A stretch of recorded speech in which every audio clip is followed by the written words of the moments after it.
Viewers, welcome to my channel. आज हम देखेंगे एचआईवी के कितने स्टेजेस होते हैं और वो स्टेजेस किस प्रकार से करते हैं। तो वो एक क्लिनिकली डायग्नोसिस करके करते हैं, दूसरा वायरल लोड के ऊपर से करते हैं और तीसरा CD4 काउंट के ऊपर से करते हैं।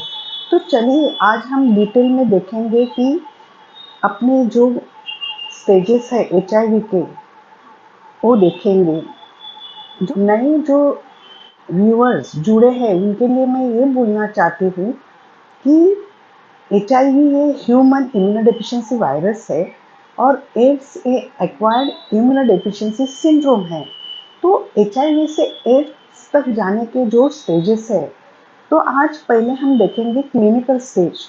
तो क्लिनिकल स्टेजेस में पहला जो स्टेज है क्लिनिकल स्टेज 1, वो एक्यूट रेट्रोवायरल सिंड्रोम होता है।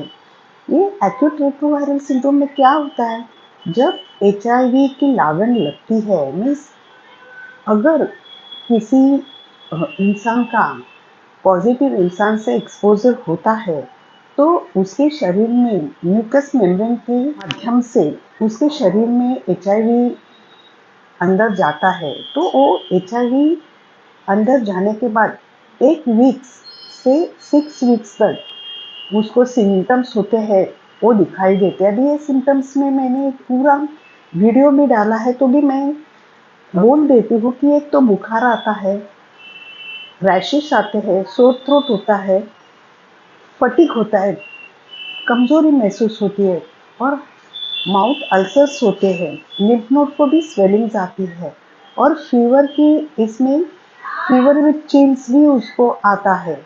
तो ये क्लिनिकल स्टेज 1 है, उसको एक्यूट रेट्रोवायरल सिंड्रोम होते हैं।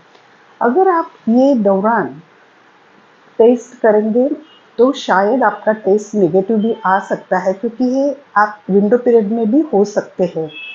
उसके बाद अगर आप ट्रीटमेंट करेंगे तो अच्छा भी होता है, अगर नहीं भी करेंगे तो भी वो अच्छा हो जाता है। और उसके बाद दूसरा स्टेज चालू हो जाता है, क्लिनिकल स्टेज 2, वो एसिम्प्टोमेटिक होता है। और ये स्टेज में क्या होता है, पेशेंट जो होता है वो 7 साल से 10 साल तक एचआईवी जो पॉजिटिव पेशेंट है वो कुछ उसको तकलीफ नहीं होती है, वो अच्छी तरह से होता है ये इसमें। लेकिन उसके शरीर में बहुत प्रक्रिया होती है, क्योंकि जब भी एचआईवी अपने शरीर पे अटैक करते हैं तो उसके वायरसेस इम्यून सिस्टम पे अटैक करके अपनी इम्यूनिटी कम करते हैं। तो ये जो होता है इसमें कुछ साइन एंड सिम्टम्स नहीं दिखते, लेकिन जब वो 10 इयर्स बाद या 7 साल के बाद उसके इम्यूनिटी के ऊपर होता है, वो बाद में क्लिनिकल स्टेज 3 वो सिम्टोमेटिक फेज होता है और उसमें एड्स के लक्षण दिखाई देते हैं, means acquired immune deficiency syndrome. ये सिंड्रोम क्यों होता है एक्वायर्ड इम्यून डेफिशिएंसी, वो बहुत सारे सिम्टम्स और रोगों का समुदाय होता है और उसमें क्या होता है, बुखार आता है, बहुत सारा बुखार आता है और बुखार आने के बाद वो बुखार अच्छा नहीं होता, मीन्स 1 महीना के ऊपर वो बुखार होता है, 1 महीने से ज़्यादा बुखार रहता है और मामूली गोली से थोड़ा अच्छा भी होता है, फिर बाद में बार बार उसको बुखार आता है। दूसरा, किसी किसी पेशेंट को बार बार दस्त होते हैं, माने जुलाब होते हैं, डायरियाज होते हैं और ये बार बार होते हैं। सिम्टोमेटिक अच्छी ट्रीटमेंट्स लेने के बाद मामूली से बंद होते हैं, लेकिन उनका जो बार बार दस्त होना, बुखार आना, ये सजेस्ट करता है कि एचआईवी का टेस्ट करना चाहिए। अगर उनको डिटेल में हिस्ट्री लेंगे तो वो हिस्ट्री अगर एक्सपोजर के देते हैं तो करना चाहिए। और तीसरा, उनको 1 महीने से, मैंने बोला, ज़्यादा दस्त भी होता है, 1 महीने से ज़्यादा खांसी भी आती है। नॉर्मल ट्रीटमेंट लेने से थोड़ा कम भी होता है, लेकिन किसी भी बीमारी का इलाज करने के बाद वो प्रॉपर ठीक होता नहीं है। और मैंने अभी भी बोला कि आपको बार बार वो होता ही है। अभी ये हुआ क्लिनिकल स्टेजिंग। Clinical stage 1, 2, 3।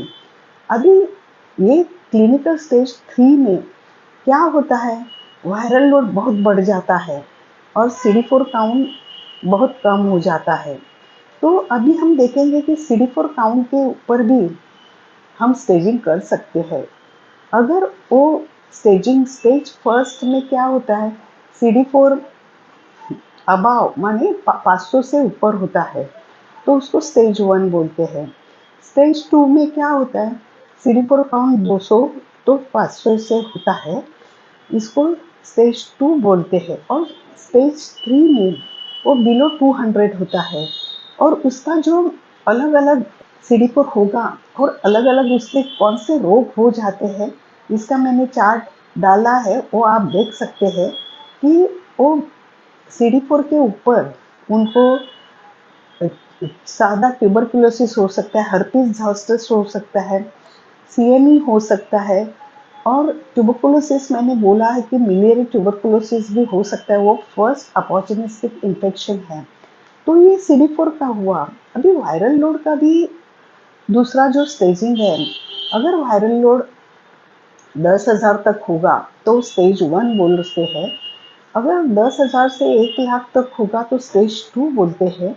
और अगर वो अबाव मीन्स 1,00,000 से ऊपर होगा तो वायरल लोड ज़्यादा बोलते हैं। और हम 6 महीने में पहले जब पेशेंट आता है तो बेसलाइन CD4 करते हैं और 6 महीने के बाद उनका वायरल लोड करते हैं और हर साल हम उनका वायरल लोड करते हैं।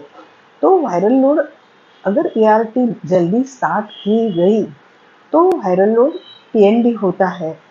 तो व्यूअर्स, आज मैंने आपको स्टेजेस बताए हैं। अभी ये स्टेजेस, ये वक्त अगर ART अच्छी आ गई है तो पेशेंट सेकेंड में जा सकता है, लेकिन थर्ड में यानी एड्स की तरफ जा नहीं सकता, क्योंकि वही हम अगर उसको ART का चालू कर देते हैं तो अभी पहले से एड्स के जो मरीज है वो दिखाई नहीं देते। लेकिन तो भी अभी भी कोई लोग है इंसान पॉजिटिव HIV के, वो बराबर गोली खाते नहीं हैं, तो एड्स के भी देखते हैं पेशेंट। लेकिन 80 के पहले जो एक एड्स का डेथ सेंटेंस था, HIV हुआ तो डेथ सेंटेंस ही था क्योंकि तब दवा नहीं थी, लेकिन अभी वो नहीं रहा है आजकल। इसलिए हर एक डॉक्टर्स आपको बोलते हैं कि आप ART को अडियर रहिए ताकि आप एड्स की तरफ नहीं जा सकते और आपको अच्छी सुकून भरी जिंदगी आप दूसरे जो नॉर्मल लोग हैं उसकी तरफ ही आपको अपनी ज़िंदगी बसर कर सकते हैं, अच्छी तरह से गुजार सकते हैं। तो व्यूअर्स, आज मैंने आपको स्टेजिंग के बारे में बताया। अगर ये आपको अच्छा लगा तो लाइक कीजिए, कमेंट कीजिए और शेयर तो ज़रूर कीजिए ताकि सबको मालूमात हो जाएगी। और अगर किसी ने अभी तक सब्सक्राइब नहीं किया तो प्लीज़ सब्सक्राइब कीजिए ताकि आने वाले नई नई जो वीडियोज़ है वो आपके पास आएंगे। धन्यवाद।